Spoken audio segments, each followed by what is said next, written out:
Well, I was initiated in Masonry in the spring of 1956 when my father was the master.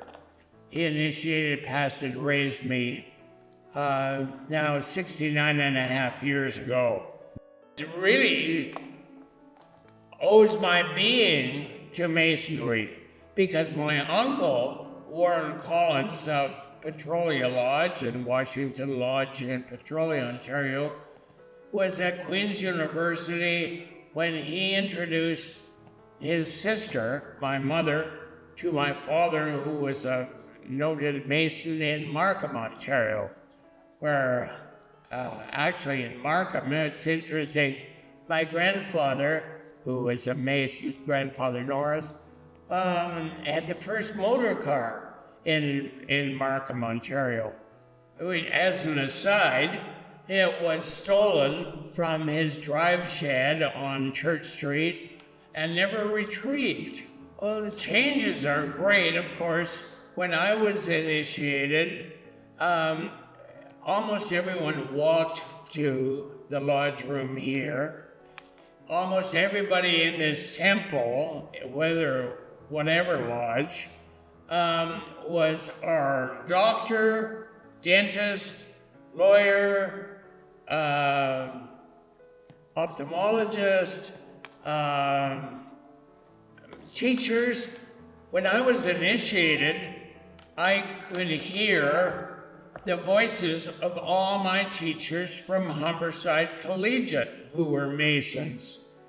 And it was a very strange feeling to realize that. But my father was a teacher at Humberside Collegiate. Actually, he came out here to Toronto Junction High School back over 100 years ago. And it became Humberside Collegiate. Yes. Of course, the thing is that everybody, of course, was a churchgoer, too. That was almost a requirement because, of course, when I joined, it was a totally lost situation. Everybody was white Anglo-Saxon Protestant in the lodge at the time. And, of course, now we have a wonderful diversity of ethnicity and religions and so on. So it's just wonderful. Prince of Wales Lodge was isolated to teachers and Massey Ferguson farm machinery people. Actually, every master during the war, Second World War, was a teacher. Yes, in 1943, in the minutes of the history that I wrote of Prince of Wales Lodge for 75th year to the 75th anniversary in 2000. In 1943, I wrote that $250 was designated for cigarettes for soldiers overseas. And considering that cigarettes were probably 35 cents a pack at the time, $250 of cigarettes would probably have killed so many soldiers of our Canadian forces. If the nicotine didn't kill them, then igniting one cigarette probably would. My illustrious ancestor who came with Wolfe in 1759 to defeat the French in Quebec, and subsequently he became the district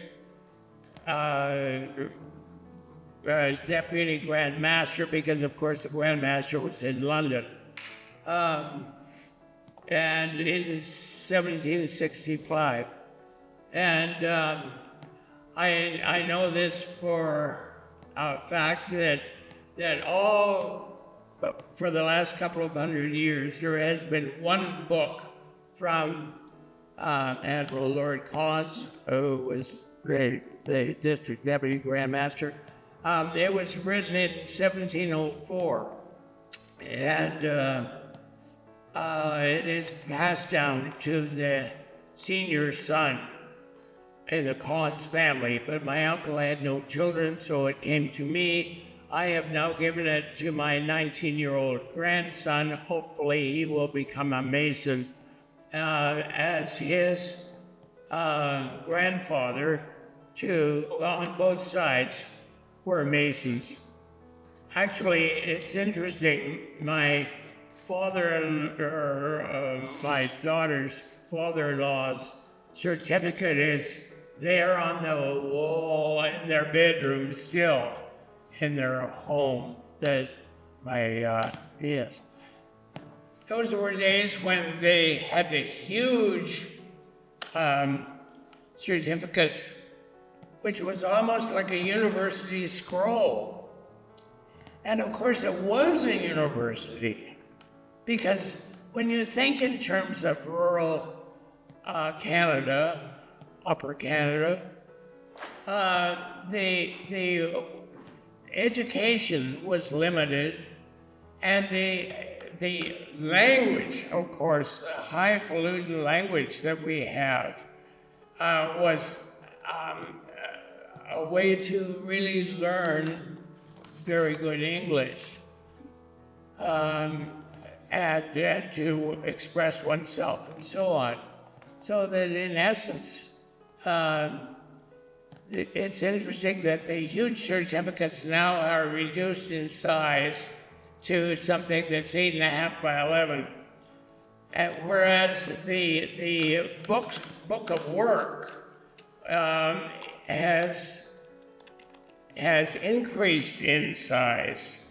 In that, in the old days, when books were first allowed, they were tiny, and one could hardly read those without a magnifying glass. When I was a child, back in the 1930s, my father would come home, and his tuxedo was just reeking with smoke. And we were in a non-smoking house. So one of the first things, of course, was to put my father's tuxedo out on the clothesline. Of course, that was days before dryers. And yes, the smoking was such a big factor, of course. And those days in the 1930s as well, not only did my father reek of smoke, which I noticed when I woke up in the night to smell all this tobacco smoke, also when he kissed me goodnight, it was reeking of onions, because the only way that they had a banquet during the Depression was to have onions and bread. That was it.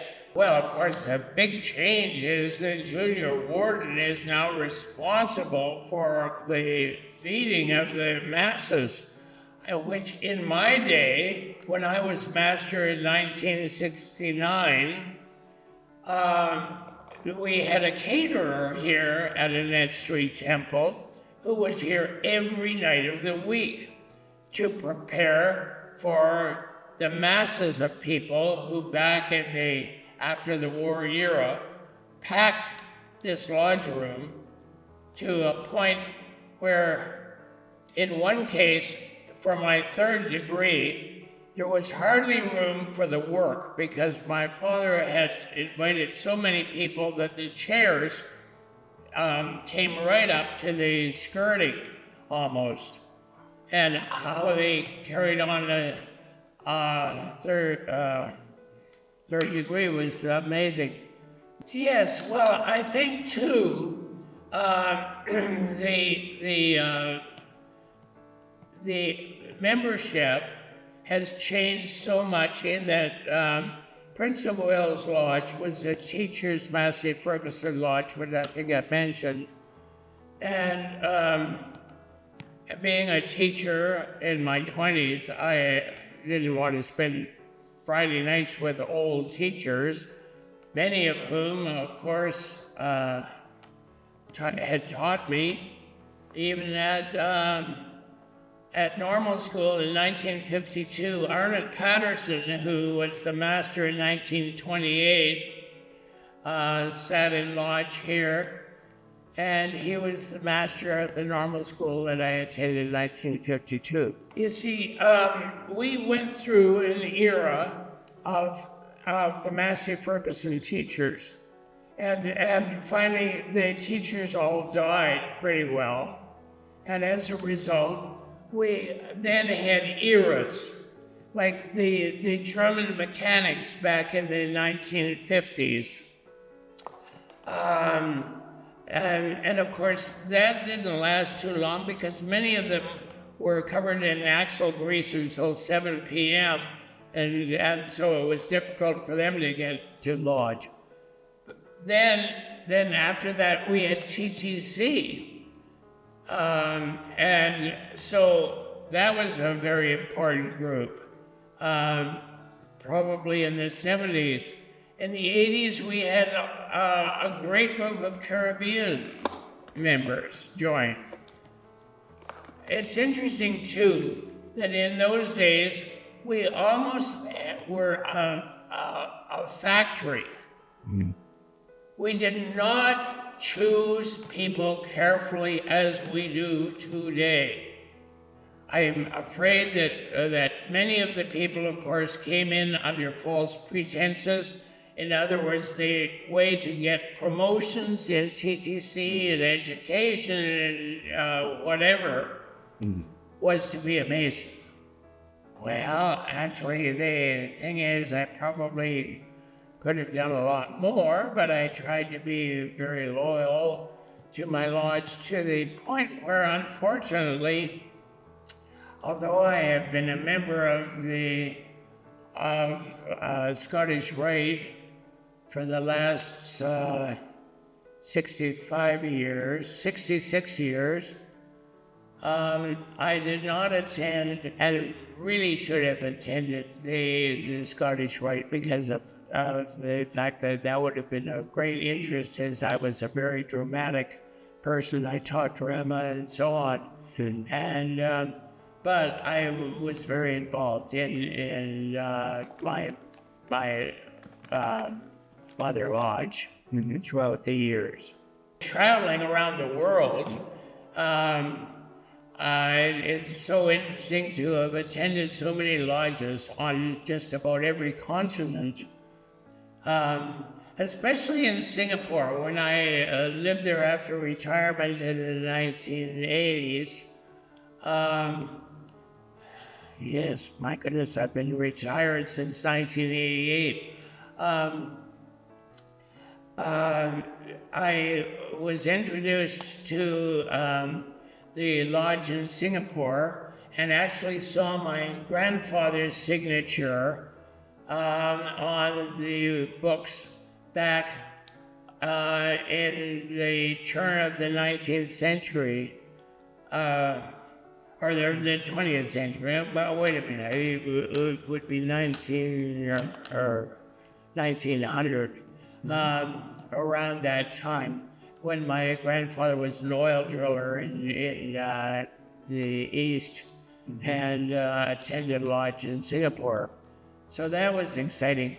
And in India, too, it was very interesting. When I look up here at the four tassels, I remember in the Taj Mahal, a group of us had taken a bus out to the Taj Mahal in Agra. And when we were looking at it, I mentioned pendant to the four corners, and a voice completed it, and another voice piped up.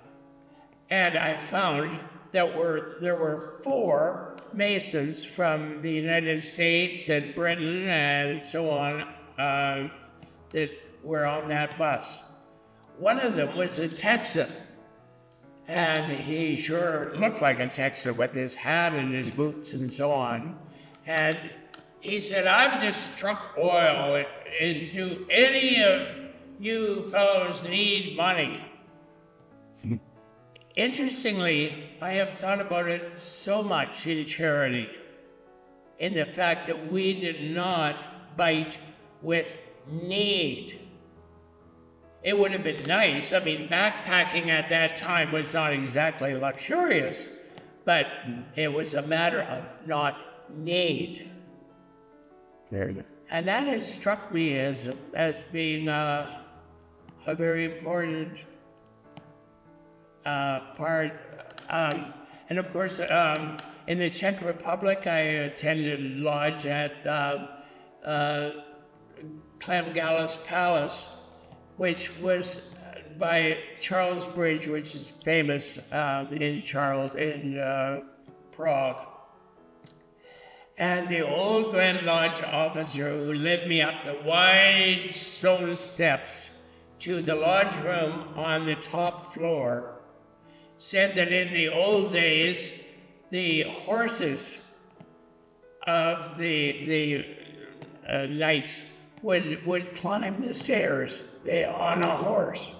And he showed me the stairs on the top floor beside the lodge room, which was very strange.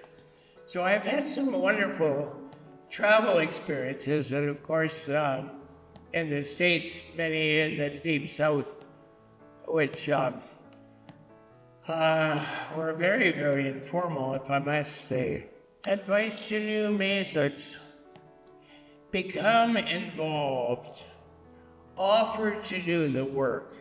If the people who do the work of the degree have done their job by speaking loudly to the whole lodge and just not to the candidate, one finally over the years almost can memorize all the work.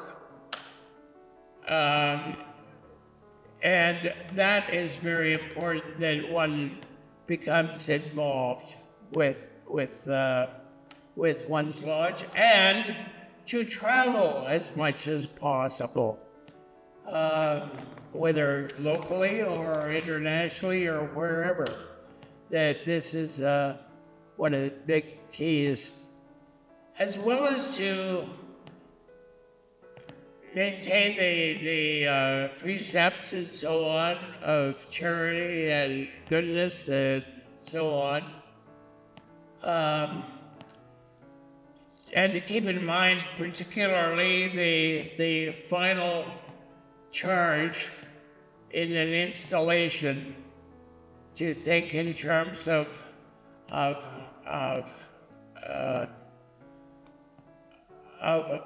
the requirements of a Mason. I think that as long as one maintains a healthy lifestyle and keeps moving and keeps active. I mean, when I think in terms of retirement, one is never truly retired so long as you have energy, motivation, and resources. And the latter, the resources, hopefully, are cognitive more than financial. Because if you don't keep your mind working, and Masonry helps like you wouldn't believe, to go over the work and so on is so very, very important. And to keep that memory going is very vital. I think that is probably one of the best advice ideas, really. I haven't thought of it in the past, but it is. Oh, by the way, the letters patent for this lodge. Interestingly, Right Worshipful Brother Drope, whose picture is up there, is related to my cousin in Niagara. And it was at a wedding about well, it was 25 years ago or so, I guess, when I met Dr. Alan Rice, who was the father of the group, who was initiated in Prince of Wales in 1934, the year of my birth. And his father was Alan Berlin Rice, Right Worshipful Alan Berlin Rice, who lived over here on Glendinning. He mentioned that he had some papers, some documents, which actually were the letters patent for our lodge. As a matter of fact, I think I have something here to add to the papers that we already have on display right now. Then he found them in the attic, and he wasn't quite sure what to do with them. But it seems so strange that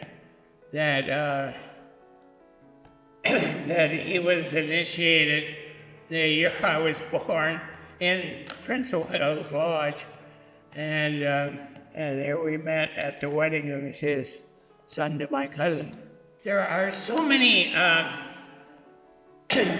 family members, and all my uncles, cousins, and so on were Masons.